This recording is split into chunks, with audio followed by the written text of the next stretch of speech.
और हमारा संभल जल रहा है। अगर जाहिल लोग हमारे पर गोली चलाएंगे तो क्या हम मरेंगे? जो उन लोगों पर आरोप है, अगर वही लोग जांच करेंगे तो कैसे हक और इंसाफ मिलेगा? जो इसमें अधिकारी दोषी हैं, चाहे के विश्नोई जो पुलिस अधीक्षक संबल है या सीओ अनु चौधरी है, उनके खिलाफ हत्या का मुकदमा दर्ज होना चाहिए। सीधे गोली स्टेट फायरिंग कर रहे हैं और वो जेल की सलाखों के पीछे होनी चाहिए। हमारी मांग है। आप हैरान होंगे, एक व्यक्ति को जिन्होंने लाठी मारते मारते गिर गया, उसको पिस्टल से निकाल के गोली मार दी गई।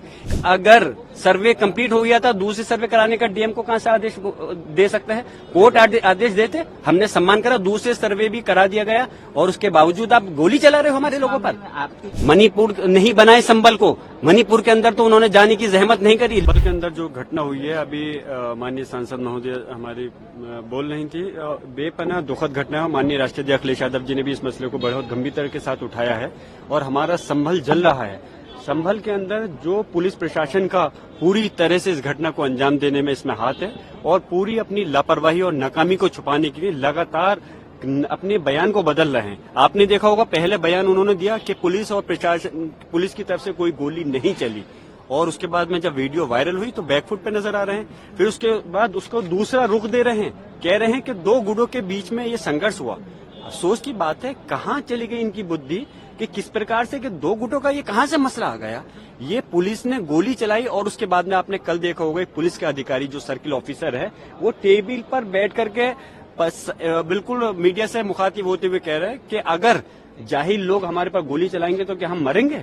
तो ये अपने बयान को खुद बदलना है। ये आम जनता को, जिनकी रक्षा, जिनके ये जनता के नौकर हैं, जिनकी जनता की रक्षा के लिए इनको जिम्मा दिया गया है, उनकी हत्या अगर ये लोग करेंगे तो कानून व्यवस्था कैसे चलेगी?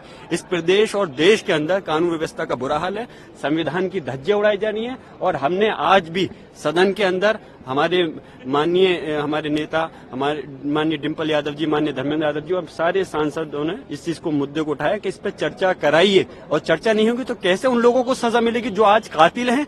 आप ताज्जुब की बात है, आप बात पे हैरान रहेंगे। वहां डिस्ट्रिक्ट डीएम कह रहा है कि हमने एक जांच बैठा दी है, और जांच भी जो लोगों पर आरोप है, अगर वही लोग जांच करेंगे तो कैसे हक और इंसाफ मिलेगा?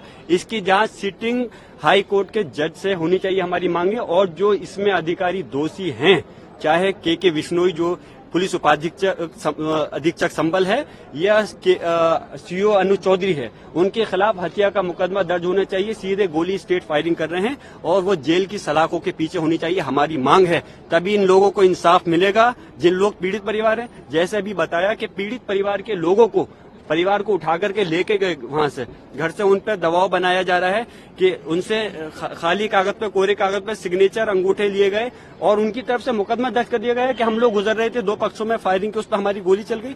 ऐसा जुल्म ज्यादती होगा तो क्या कानून रहेगा? आप लोग चौथा स्तंभ है, मेरी मांग है, आप लोग सच्चाई दिखाइए। पार्टीज भी आप लोगों के साथ हैं? बिल्कुल, पूरी हमारी सपा के साथ में, समाजवादी पार्टी के साथ इस संबल की घटना पर पूरे इंडिया गठबंधन साथ है और सब चाहते हैं इस पर चर्चा होनी चाहिए और उन दोषी अधिकारियों के खिलाफ सख्त एक्शन होते हुए कार्रवाई होनी चाहिए। एक सीसीटीवी फुटेज भी दिखाया है जिसमें ये दिखाया जा रहा है कि कैसे दो गुटों के, एक गुट के लोग हैं जिन्होंने मुंह पे कपड़ा बांधा हुआ है, देसी पिस्टल मिली है और कैसे वो इंसाइट कर रहे हैं क्राउड को। आपको इस सीसीटीवी फुटेज मैं एक बात कहना चाहूंगा, इस प्रश्न के लिए आप ही लोग मुझसे अच्छा जवाब देते तो चौथा स्तंभ होने के नाते मुझे और खुशी होती।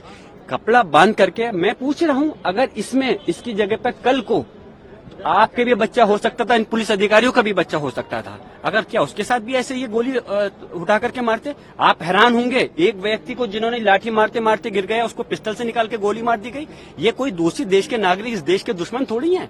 इस हिंदुस्तान के सिटीजन है, नागरिक हैं, उनके साथ में ऐसा जुल्म, ज्यादती, अत्याचार। और मैं एक बात और बताता चलूं, ये कोई हिंदू मुस्लिम का झगड़ा नहीं है, कोई संभल के अंदर कोई हिंदू सामने नहीं है।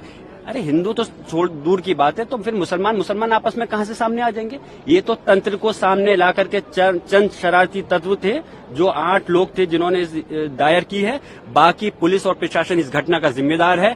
एक अगर सर्वे कंप्लीट हो गया था, दूसरे सर्वे कराने का डीएम को कहां से आदेश दे सकता है? कोर्ट आदेश देते, हमने सम्मान करा, दूसरे सर्वे भी करा दिया गया और उसके बावजूद आप गोली चला रहे हो हमारे लोगों पर। आपके खिलाफ एफआईआर है, आप पर आरोप लगाए जा रहे हैं। जिसकी क्या कहें, जिसकी लाठी उसकी बहस, जो चाहे कर लें, आज सरकार उनके हाथ में है। इससे आप अंदाजा लगा सकते हैं कि किस प्रकार जब जो व्यक्ति यानी कि मैं अगर उस समय घटना पे मौजूद नहीं था, बेंगलोर हूँ, आउट ऑफ स्टेशन हूँ, तो उसके बावजूद जिस दिन ये सर्वे हुआ उस दिन घटना नहीं हुई, मैं मौजूद था। जुमे के दिन जिस दिन नमाज से रोका गया मैं मौजूद था, तो कोई घटना नहीं हुई। और जिस दिन मैं मौजूद नहीं हूँ तो बलवा मैंने करा दिया। इन लोगों को तो नोबेल प्राइज मिलना चाहिए जिस प्रकार से ये काम कर रहे हैं। और शर्म, पूरा देश शर्मसार है, और देश नहीं पूरे दुनिया के सामने देश की जो छवि खराब हो रही है। मैं मांग करता हूं कि प्रधानमंत्री महोदय को आगे आना चाहिए और इसमें जाकर के हालात को देखें। मणिपुर नहीं बनाए संबल को, मणिपुर के अंदर तो उन्होंने जाने की जहमत नहीं करी, लेकिन संबल का जो सूरत हाल हो रही है बहुत अफसोस की बात है। जो हट धर्मी तानाशाही चल रही है इस पे लगाम लगनी चाहिए। जो अननेम्ड FIR हुई है उनकी आड़ में लोगों को परेशान किया जा रहा है, टॉर्चर किया जा रहा है, उसको तुरंत रुकना चाहिए। ऐसी हमारी सारी माननीय सांसदों की मांग है, समाजवादी पार्टी के इंडिया गठबंधन की मांग है। बहुत बहुत शुक्रिया।